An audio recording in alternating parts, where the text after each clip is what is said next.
दिनांक 16 सप्टेंबर 2024 रोजी दुपारी 4:45 वाजण्याच्या सुमारास ओरियन मॉलच्या पाठीमागे, ओरियन मॉलमध्ये नाही, ओरियन मॉलच्या पाठीमागे एक पडीक गोडाऊन आहे. अर्धवट बांधकाम केलेली बिल्डिंग आहे. त्याच्यामध्ये कुजलेल्या अवस्थेतील पुरुषाचा मृतदेह मिळून आला होता.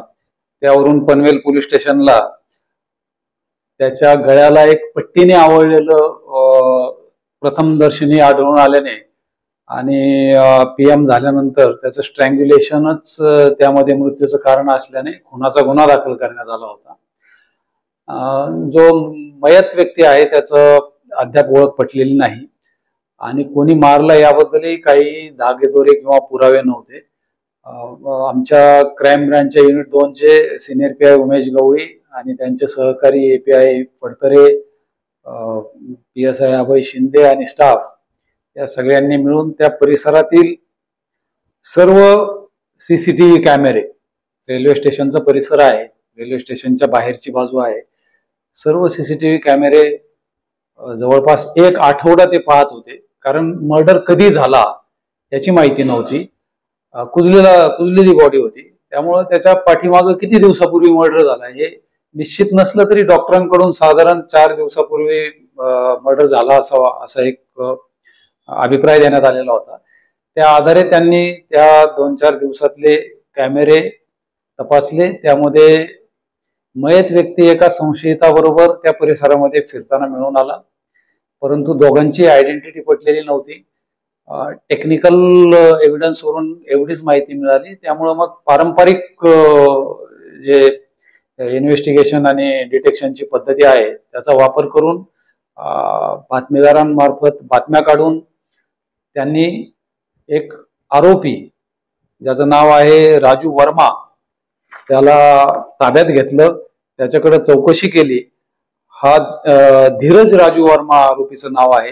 हा नाका कामगार आहे. पनवेलला कोळीवाड्यामध्ये फुटपाथवरच राहतो आणि मूळचा मध्य प्रदेशचा आहे. त्याच्याकडं चौकशी केली. त्याने गुन्हा केल्याची कबुली दिलेली आहे. त्याने मयत इस्माला पूर्वी ओळखत नसल्याचं सांगितलेलं आहे. त्या दोघांची एका ठिकाणी भेट झाली. तिथून ते काही खाण्यासाठी गेले आणि त्याच्या बिलावरून त्यांचे वाद झाले.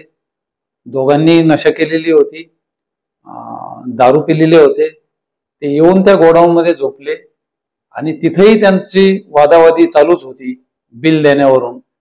आणि त्यावरून आरोपीने त्याच्या गळ्याला तिथं पडलेली एक कापडी पट्टी असते ज्याने सामान बांधलं जातं वगैरे, त्या पट्टीने गळा आवळून त्याचा खून केल्याचं त्याने कबूल केलेलं आहे.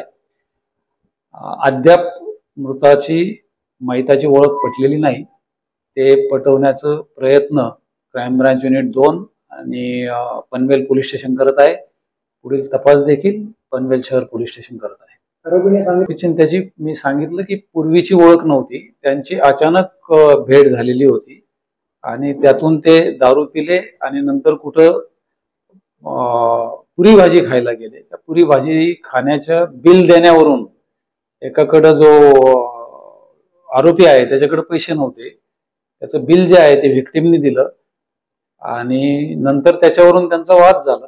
दोघंही नशेत असल्यामुळं त्याच्यातून त्या आरोपीने त्याची गळा आवळून हत्या केली.